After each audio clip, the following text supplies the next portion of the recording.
আমরা অনেকেই এই ভাষণটা সম্পর্কে জানি না। আমরা অনেক ভাষণ নিয়ে এখন গর্ব করি। নবী করিম সাল্লাল্লাহু আলাইহি ওয়াসাল্লামের এই যে সর্বশ্রেষ্ঠ ভাষণ, এটা কতজন জানেন?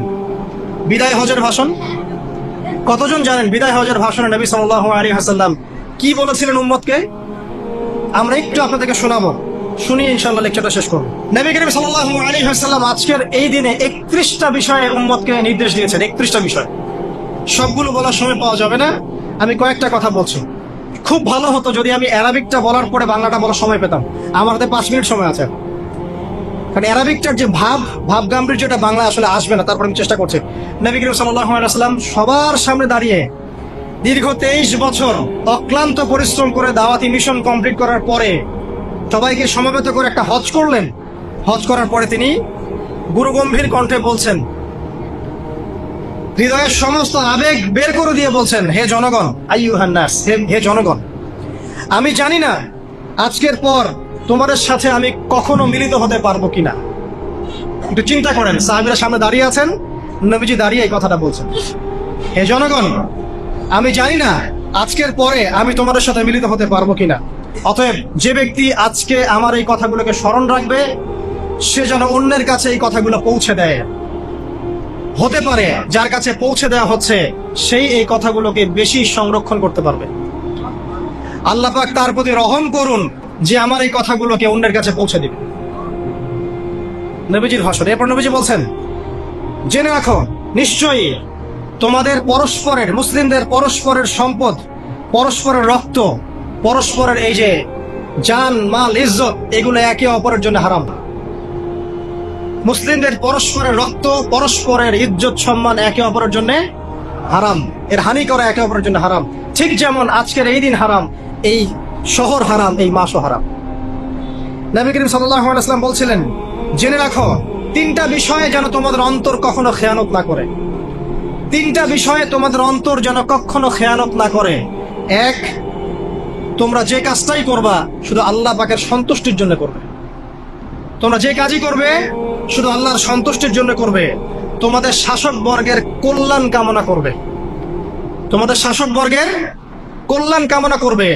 3 নাম্বার, মুসলিমদের জামাতকে আঁকড়ে ধরে রাখবে। মুসলিমদের ইউনাইটেড কমিউনিটিকে আঁকড়ে ধরে থাকবে। এই 3টা বিষয় পালনের ক্ষেত্রে তোমাদের অন্তর যেন খেয়ানত না করে। এদিন সূর্য ঢলে যাওয়ার পরে নবী সাল্লাল্লাহু আলাইহি ওয়াসাল্লাম আরো বললেন, শুনে রাখো হে মানব জাতি, এটা ভালো করে শোনেন, শুনে রাখো হে মানব জাতি, নিশ্চয়ই আমি মুহাম্মদ সাল্লাল্লাহু আলাইহি ওয়াসাল্লাম জাহেলি যুগের যত কুপ্রথা আছে সমস্ত কুপ্রথাকে আমার পায়ের তলে পিষ্ট করে গেলাম। জাহেলি যুগে কি ছিল ভাই? শিরক ছিল, সুদ ছিল, মাদক ছিল, নারীর অবমাননা ছিল, কন্যা সন্তানকে দাফন করা হতো, রক্তক্ষয়ী, হানাহানি, মারামারি, কাটাকাটি ছিল। এগুলো সবকিছুকে আমি আমার পায়ের তলে দাফন করে গেলাম। এটা কি দাফন হয়েছে?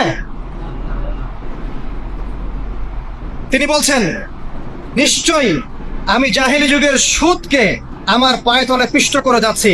সর্বপ্রথম যার সুদ আমি পিষ্ট করছি তিনি হচ্ছেন আব্বাস ইবনে আব্দুল মুত্তালিব, আমার চাচার সুদ।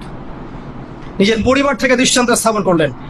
তিনি আরো বললেন, হে উপস্থিত জনগণ, তোমরা মেয়েদের ব্যাপারে সতর্ক থাকবে এবং তোমাদের স্ত্রীদের ব্যাপারে সতর্ক থাকবে, তাদের হকের ব্যাপারে সতর্ক থাকবে, কেননা তোমরা তাদেরকে আল্লাহর কালিমার মাধ্যমে হালাল করে নিয়েছো। অতএব তাদের ব্যাপারে তোমরা সতর্ক থাকবে। তোমাদের উপর তাদের হক হচ্ছে তোমরা যা খাবে, যা পরবে, তাদেরকেও তাই খাওয়াবে, তাই পরাবে। আর তাদের উপর তোমাদের হক হচ্ছে যে তারা তোমাদের বিছানায় এমন কাউকে আসতে দিবে না যাদেরকে তোমরা অপছন্দ করো। নবী করিম সাল্লাল্লাহু আলাইহি ওয়াসাল্লাম আরো বলছেন, এই দিন আইয়ুহান নাস, হে মানব জাতি, তারাকতু ফিকুম আমরাইন, জেনে রাখো আমি তোমাদের সামনে মাত্র 2টো বস্তু ছেড়ে গেলাম। কয়টা বস্তু? লান তাদিল্লু মা তামাসসাকতুম বিহিমা, তোমরা কোনোদিন পথভ্রষ্ট হবে না যতদিন এই 2টা বস্তুকে আঁকড়ে ধরে থাকবে। কিতাব আল্লাহ, আল্লাহর কিতাব, ওয়া সুন্নতি নবীহি, এবং তার নবীর সুন্নাহ। তিনি আরো বললেন, আল মুসলিম, জেনে রাখো প্রকৃত মুসলিম সে ব্যক্তি, মান সালিমাল মুসলিমুনা মিন লিসানিহি ওয়া ইয়াদিহি, যে ব্যক্তির হাত এবং জবান থেকে অন্য মুসলিম নিরাপদ থাকে সেই ব্যক্তি হচ্ছে প্রকৃত মুসলিম। আল মুহাজির, আর প্রকৃত মুহাজির সে ব্যক্তি, মান হাজারা মা নাহাল্লাহু আন, আল্লাহ পাক যা নিষেধ করেছেন সেখান থেকে যে দূরে থাকে সেই ব্যক্তি প্রকৃত মুহাজির, মানে হিজরতকারী। তিনি আরো বললেন, মনে রেখো আমি তোমাদের সবার আগে হাউজে কাউসারে চলে যাব, সুবহানাল্লাহ, এবং সেখানে আমি তোমাদের জন্য অপেক্ষা করতে থাকবো। অতএব শোনেন, অতএব তোমরা আমার চেহারাকে কালিমালিপ্ত করো না, মানে আমার চেহারায় কালিমালিপ্ত করো না, আমার নাম নষ্ট করে দিও না। আমি তোমাদের সংখ্যাধিক্য দেখে আল্লাহর কাছে গর্ব করব, আমাকে তোমরা অপমানিত করো না। আজকে কি আমরা তার দায়িত্ব পালন করে উম্মাহ হতে পেরেছি? নবীজি বলেছেন তা আমার চেহারাকে কালিমালিপ্ত করো না, সুবহানাল্লাহ। তিনি বলছেন ওই সময় কিছু মানুষ থেকে আমি মুক্ত হয়ে যাব, আর কিছু মানুষ আমার থেকে মুক্ত হয়ে যাবে। বলা হলো কারা ইয়া রাসূলুল্লাহ? তিনি বলছেন আল্লাহ পাককে আমি বলবো ইন্নাহুম মিন্নি, হে আল্লাহ এরা আমার উম্মাহ, এরা আমার উম্মত, আমার সাহাবী। আল্লাহ পাক বলবেন ইন্নাকা লা তাদরি মা আহদাসা বা'দাক, তুমি জানো না হে নবী, তোমার মৃত্যুর পর এই মানুষগুলো, পরবর্তী মানুষগুলো তোমার দিনের মধ্যে কত বেদাত সংযোজন করেছিল। তিনি আরো বলেছিলেন হে জনগণ, জেনে রাখো প্রত্যেক পরিবারের জন্য প্রতি বছর একটা করে পশু জবাই করার বিধান, প্রত্যেক পরিবারের জন্য, সামর্থ্যবান পরিবারের জন্য প্রত্যেক বছর একটা করে পশু জবাই করার বিধান রয়েছে। তিনি আরো বললেন মনে রাখো একজনের অপরাধের শাস্তি আরেকজন কখনো পাবে না, আর বাবার দোষে ছেলে কখনো দুষ্ট হবে না, ছেলের দোষে বাবাও কখনো অপরাধী হবে না। তিনি আরো বললেন জেনে রাখো হে মানব জাতি, নিশ্চয়ই শয়তান এই বিষয় থেকে নিরাশ হয়ে গেছে যে তোমরা শয়তানের ইবাদত করবে। শয়তান নিরাশ হয়ে গেছে, কিন্তু শয়তান নিরাশ হয়নি একটা বিষয় থেকে, যে তোমরা একে অপরে হানাহানি, কাটাকাটি, ফিতনা, ফাসাদে ব্যস্ত থাকবে, যেমনটা এখন আমরা করছি। আমরা কিন্তু সরাসরি কখনো শয়তানের ইবাদত করছি না, করছি, কিন্তু মুসলিমরা এখন পরস্পরে হানাহানি, কাটাকাটি, ফাসাদে লিপ্ত আছে। তিনি আরো বললেন যে একজন মুসলিমের জন্য হালাল নয় অন্য মুসলিমের সম্পদ আত্মসাৎ করা, যতক্ষণ না সে স্বেচ্ছায় খুশি মনে তোমাকে সম্পদ প্রদান করে। অতএব তোমরা একে অপরের প্রতি জুলুম করবে না। তিনি আরো বললেন সাবধান, আমার ইন্তেকালের পরে তোমরা একে অপরের গর্দান উড়িয়ে কাফের হয়ে যেও না। সাবধান, আমার ইন্তেকালের পর তোমরা একে অপরের গর্দান উড়িয়ে কাফের হয়ে যেও না। তিনি আরো বলেছেন একজন মুসলিম আরেকজন মুসলিমকে গালি দিতে পারে না। যদি একজন মুসলিম আরেকজন মুসলিমকে গালি দেয় এটা হচ্ছে ফাসিকি, এবং একজন মুসলিম যদি আরেকজন মুসলিমের সাথে যুদ্ধ করে এটা হবে এক প্রকার কুফরি। তিনি আরো বলেছেন হে জনগণ জেনে রাখো আমার পরে কোনো নবী নেই, আর আমার পরে তোমরা ব্যতীত আর কোনো উম্মত নেই। এর চেয়ে স্পষ্ট কথা হতে পারে? আমার পরে কোনো নবী নেই আর আমার পরে তোমরা ছাড়া কোনো উম্মত নেই। তাহলে আমরা যখন নতুন নতুন নবী বানিয়ে নিচ্ছি, কোনো কোনো ক্ষেত্রে বলছি একজন ব্যক্তি ছিলেন সে নিজে ঈসাও ছিল, সে মাহদিও ছিল, সে নবীও ছিল, নাউযুবিল্লাহ। এবং দিন দিন মানুষ এই খাতায় নাম লিখাচ্ছে, সুবহানাল্লাহ।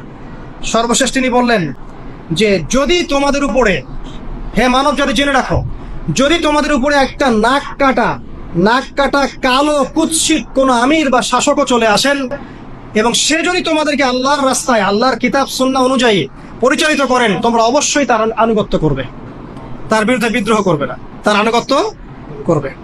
জেনে রাখো, শেষে তিনি বলেন জেনে রাখো হে মানব জাতি, আজকে থেকে কুল্লুকুম মিন আদম, তোমরা সবাই আদম সন্তান, ওয়া আদামু মিন তুরাব, আর আদম হচ্ছে মাটির সন্তান। আরবের উপর অনারবের, অনারবের উপর আরবের, সাদার উপর কালোর, কালোর উপর সাদার, লালের উপর কালোর, অথবা কালোর উপর লালের কোনো রকম প্রাধান্য নাই। ইল্লা তাকওয়া, শুধু তাকওয়া ব্যতীত। যে ব্যক্তি বেশি মুত্তাকি সে আল্লাহর কাছে বেশি মর্যাদার অধিকারী হবে ইনশাআল্লাহ তাআলা। সর্বশেষ তিনি আঙ্গুলটা উঁচু করলেন, নিজের শাহাদাত আঙ্গুলি উঁচু করে আকাশের দিকে তাকালেন, এরপর জনগণের দিকে তাকালেন, তাকিয়ে বললেন যে তোমাদের ব্যাপারে, হে জনগণ, তোমাদের ব্যাপারে আমাকে আল্লাহ জিজ্ঞাসা করবেন, ফামা আনতুম কাইলুন, তোমরা ওই সময় কি বলবে আমার সম্পর্কে? তখন সাহাবীরা বললেন আমরা বলবো যে আপনি বাল্লাগতা রিসালাতাক, আপনি আপনার রিসালাত পৌঁছে দিয়েছেন, ওয়া জামানাতাক, আপনার আমানত পূর্ণ করেছেন, ওয়া নাসাহতা উম্মাতাক, এবং আপনি আপনার উম্মতকে নসিহত করেছেন। এরপরে তিনি আকাশের দিকে তাকিয়ে বললেন আল্লাহুম্মা ফাশহাদ, হে আল্লাহ আপনি সাক্ষী থাকেন, আল্লাহুম্মা ফাশহাদ, হে আল্লাহ আপনি সাক্ষী থাকেন, আল্লাহুম্মা ফাশহাদ, হে আল্লাহ আপনি সাক্ষী থাকেন যে আমি আমার দায়িত্ব পৌঁছে দিয়েছি। এরপরে নাজিল হলো আল ইয়াউমা আকমালতু লাকুম দীনাকুম ওয়া আতমামতু আলাইকুম নি'মাতি ওয়া রাদিতু লাকুমুল ইসলাম দীনান। এই হলো বিদায় হজ, আজকের এই আরাফার প্রেক্ষাপট। আমরা কতজন এটা নিয়ে চিন্তা করেছি? 1 মিনিট একটু বলে শেষ করি। দেখেন, শেষ ওসিয়ত যেগুলো হয় মানুষের, এটা খুব হৃদয় বিদারক হয় না? বাবা ইন্তেকাল করছেন, সন্তানের জন্য ওসিয়ত করে যাচ্ছেন, মাকে দেখিস ইত্যাদি ইত্যাদি। হৃদয় বিদারক হয় না? মানুষ সারা জীবন মনে রাখে না?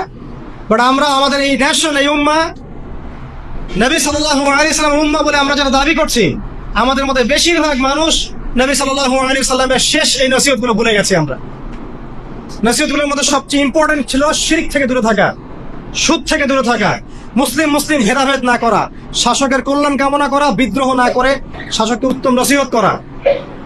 এবং আরেকটা হাদিসে তিনি বলেছিলেন 5 ওয়াক্ত সালাত আদায় করবে, সাওম পালন করবে, রমজান মাসে সাধ্যমতো সাদাকা করবে, মুসলিমদের জামাত আঁকড়ে ধরবে, ইনশাআল্লাহ হাসতে হাসতে জান্নাতে প্রবেশ করবে। আও কামা ক্বালা আলাইহিস সালাম।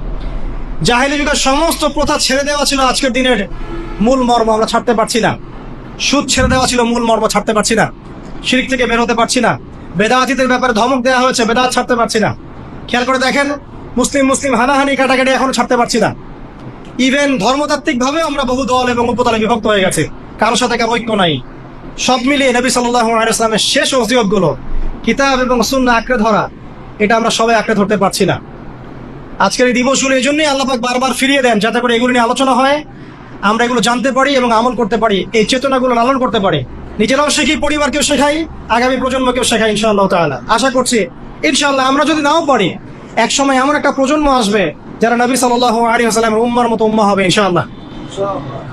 অতএব প্রিয় দিনী ভাইয়েরা, আসুন আজকের দিন জুমার দিন আমরা এই দিনে ইবাদতগুলো বাড়িয়ে দেই, আরাফা, সাওম এবং দোয়া, জিকির আজকারগুলো বাড়িয়ে দেই, একই সাথে আসন্ন কুরবানির প্রস্তুতি গ্রহণ করি। এবং আজকের দিনে, আরাফার এই দিনে হাজিদের সাথে আমরাও শরীক হয়ে আল্লাহর কাছে বলি যে আল্লাহু আকবার, আল্লাহু আকবার, লা ইলাহা ইল্লাল্লাহ, আল্লাহু আকবার, আল্লাহু আকবার, ওয়ালিল্লাহিল হামদ।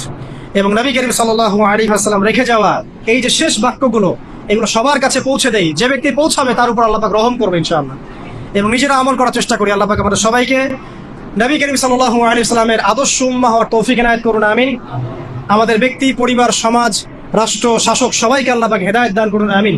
এবং আমাদের মধ্যে আপোষে যত ইখতিলাফ, ভুল বোঝাবুঝি আছে, এগুলোকে আল্লাহ পাক নিরসন করে দিন, আল্লাহুম্মা আমিন। আকুলু কওলি হাযা আস্তাগফিরুল্লাহ লি ওয়া লাকুম ওয়া লিসাইরিল মুসলিমিন। বারাকাল্লাহু লানা ওয়া লাকুম বিলায়াতিল হাকীম। ইন্নাহু তাআলা জাওয়াদুন কারীমুন বাররাউফুর রহিম। আসসালামু আলাইকুম ওয়া রাহমাতুল্লাহি ওয়া বারাকাতুহু।